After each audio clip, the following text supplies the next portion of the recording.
মন্ত্রীর গাড়ি ভাঙচুরের ঘটনায় এবার গ্রেফতার করা হলো 5 জনকে। গতকাল যে ছবি আপনাদের দেখাচ্ছি, সিদ্দিকুল্লাহ চৌধুরীর গাড়ি ভাঙচুর করা হয়েছিল মন্তেশ্বরে, এর সেই গাড়ি ভাঙচুরের ঘটনায় এবার 5 জনকে গ্রেফতার করা হয়েছে। দফায় দফায় বিক্ষোভের মুখে সিদ্দিকুল্লাহ চৌধুরী। মন্ত্রীর গাড়ি ভাঙচুরের অভিযোগে পাকড়াও 5। কোন 5 জনকে গ্রেফতার করা হয়েছে, তারা কি কোনো রাজনৈতিক দলের সঙ্গে যুক্ত, কি জানা যাচ্ছে এখনো পর্যন্ত জানবো। নবকুমার রয়েছে আমার সঙ্গে। নবকুমার, দেখো তো ঘটনা হচ্ছে যে কালকে মন্তেশ্বরে যে 21শে জুলাই প্রস্তুতি সভা দেখবার জন্য তিনি বিভিন্ন এলাকা দেখতে যাচ্ছিলেন। সেখানে 3টে জায়গায় মন্তেশ্বরে যাওয়ার কথা ছিল মন্ত্রী সিদ্দিকুল্লাহ, কিন্তু সেখানে দফায় দফায় তাকে রাস্তায় আটকে বিক্ষোভ জানায় এবং তার গাড়ি ভাঙচুর হয়। এই ঘটনায় রাতভর ধরপাকড় চলে এবং সেখান থেকে 5 জনকে রীতিমতো মন্তেশ্বর থানা পুলিশ গ্রেপ্তার করেছে এবং তাদেরকে আজকে এই মুহূর্তে তাকে নিয়ে যাওয়া হচ্ছে, কালনা আদালতে নিয়ে যাওয়া হচ্ছে।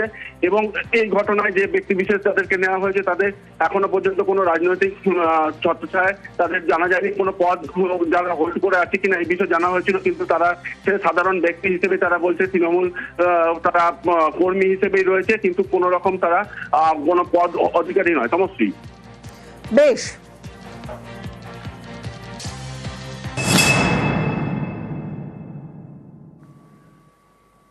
$25 লাখ কাটমানি টাকা নিয়ে অযোগ্যদের বাংলার বাড়ি। 25 লাখ টাকার বেশি কাটমানি, কাটমানির বকরা নিয়ে অডিও ভাইরাল। প্রথমে সেই অডিও শোনাবো এই মুহূর্তে যারা নিউজ 18 বাংলা দেখছেন।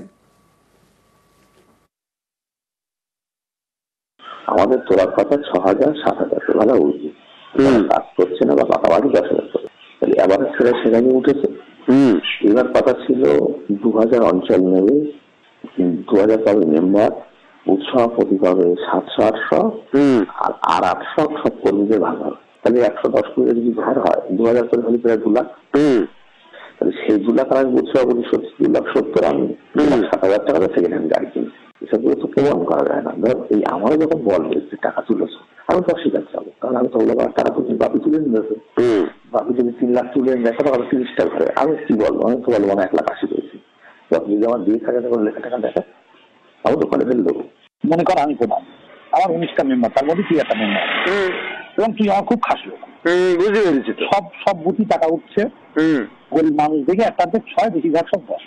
সেই টাকার থেকে একটা জায়গায় একটা কাজ যাচ্ছে, আরেকটা জায়গাটা কাজ যাচ্ছে, মেম্বারের নামে একটা বরাদ্দ হবে সেটা যাচ্ছে, বুথ সভাপতিকে একটা বরাদ্দ হবে সেটা যাচ্ছে, লোকাল ছেলেগুলো একটা ভাগ দিতে হবে সেটা যাচ্ছে। যেটা সব বুথি হয়েছে সেটা কিন্তু আমি সিস্টেম মেনে যেভাবে অর্ডার ছিল সেভাবে করেছি।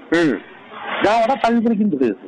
তো বাড়ি দুটো করে ঘর পেয়েছে 10 করে নাও, আর যেগুলো খুব গরিব মানুষ 6-7 নাও।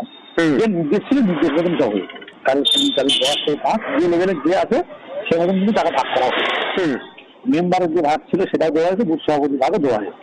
ধর মেম্বার আর বুথ সভাপতি মিলে 2.5 লাখ টাকা আছে। ধর মেম্বার গাড়ি কিনতে চাচ্ছে না, আমি বলি তুই একদিন গাড়ি কেনো না, দিব 2,000 টাকা লাগে দেবো, ভালো সম্পর্ক।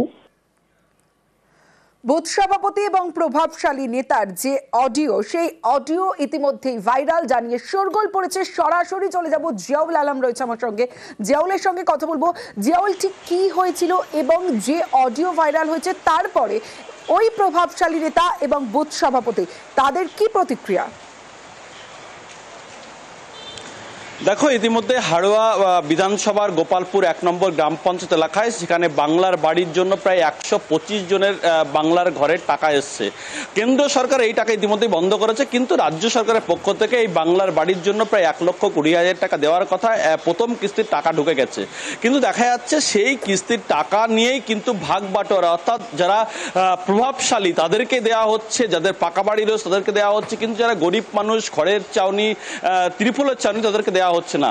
কিন্তু তাদের কাছ থেকে টাকা নেওয়া হচ্ছে। কি নেওয়া হচ্ছে? কারোর কাছ থেকে 10, 15, 20, 30,000 টাকা নেওয়া হচ্ছে, এবং সেই টাকা নিয়ে সেটা ভাইরাল, অর্থাৎ অডিও কিন্তু একটা ভাইরাল হয়েছে।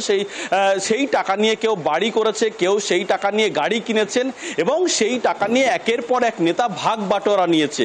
এবং এই যে ভাগ বাটোয়ারার গল্পটি পুরোটাই কিন্তু অডিও ভাইরাল। কার সঙ্গে কার? একজন বুথ সভাপতির সঙ্গে, যে প্রভাবশালী আর একজন নেতা, তার সঙ্গে এই ভাগ বাটোয়ারা নিয়ে একটি অডিও ভাইরাল হচ্ছে। তার কারণ বাংলার আবাসের যে টাকা এসছে, বাংলার বাড়ি প্রকল্পের টাকা, সেই টাকা কিভাবে তাদের কাছ থেকে নেওয়া হবে এবং এটা নিয়মের মধ্যেই রয়েছে নাকি, অর্থাৎ প্রভাবশালী বা এবং শাসক দলের পক্ষ থেকে এই টাকা নেওয়ার কথা তারা ঘোষণা বলছেন এবং সেই টাকা নিয়ে তারা কি করেছেন, কার কোথায় দিয়েছেন, সবটাই নিয়ে কিন্তু একটা অডিও ভাইরাল ইতিমধ্যেই হয়েছেন। কিন্তু যার অর্থাৎ অডিও ভাইরাল হয়েছে, অর্থাৎ যে দুজনের অডিও ভাইরাল হয়েছে তারা তো তাদের অভিযোগ অস্বীকার করেছে, কিন্তু ময়দানে তো নেমে পড়েছে বিজেপি।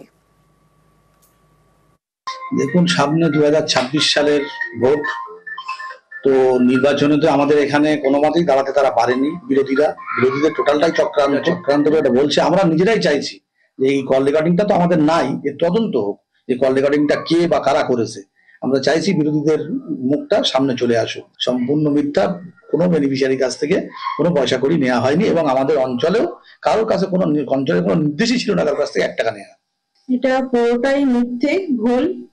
সামনে আমাদের বিধানসভার ভোট আসছে, তার জন্য বিরোধীরা চক্রান্ত করেছে। আর প্রত্যেকটা যেটা সার্ভেটা এসেছিল ঘরে, আমাদের বিডিও অফিস থেকে নজরদারিতেই অফিসাররা এসে প্রত্যেকটা বাড়িতে ভিজিট করে ওনারাই সবটা, ওনাদের নজরদারিতেই সবটা হয়েছে।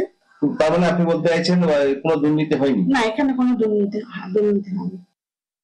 দুর্নীতি, ঘরের টাকা মারা বা বিভিন্ন রকম সরকারি প্রকল্পের টাকা মারা, এটা হচ্ছে ওদের রন্ধে মিশে আছে। এক একটা মেম্বার স্করপিও গাড়ি, 4-5টা করে বাড়ি, এই ধরনের মেম্বার এবং এই ধরনের পঞ্চায়েত পশ্চিমবাংলার বুকে ভরো ভরো আছে। এবং আমরা যে সামনে যেটা এসছে তার শুধু একটা পূর্ণাঙ্গ তদন্ত এবং গরিব মানুষের হকের টাকা মেটেছে তাকে শাস্তি দেওয়ার ব্যবস্থা করুক, এটাই চাইছি। গরিব মানুষ বঞ্চিত হচ্ছে প্রতিনিয়ত, আমরা এর জন্য আওয়াজ তুলছি।